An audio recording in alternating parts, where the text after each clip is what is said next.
पण घुसखोरी तर आताच्या काळात वाढली. 370 कलम लागू करून काय झालं? हे जे काश्मीरी पंडित गेले का काश्मीरमध्ये, घुसखोरी किती प्रमाणात वाढली. मागच्याच उरीचं कांड झालं होतं. ते जे राज्यपाल आहे त्यांनी काय सांगितलं की यांना संरक्षण करण्यासाठी एअरनी लिफ्टिंग केली पाहिजे. ते ऐकलं का तुम्ही? घुसखोरीला तो प्रोत्साहन भारतीय जनता पार्टी देते की अशा प्रकारची स्थिती आत्ताच्या घडीला? ही चायना इकडे घुसले, ही घुसखोरी नाही आहे. डोकलाममध्ये अरुणाचल विषयी चायना दररोज बोलते, ही घुसखोरी नाही आहे. ही तुम्हाला दिसत नाही आहे. पाकिस्तानचे लोक दररोज घुसतात, हे तुम्हाला दिसत नाही. रोज मग सीमेवर कशासाठी रोज याला टिपावं लागतं, त्याला टिपावं लागतं. चायनाने घुसखोरी नाही केलेली आपल्या देशामध्ये. आता त्याच्याविषयी बोललं पाहिजे.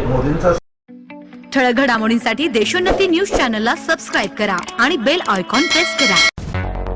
मुंबई, पुणे, नागपूर, मराठवाडा असो का विदर्भ, राजकीय, सामाजिक, शैक्षणिक क्षेत्र असो का क्रीडा, सर्वच घडामोडीचे विश्लेषण पाहायला विसरू नका. फक्त देशोन्नती न्यूजवर.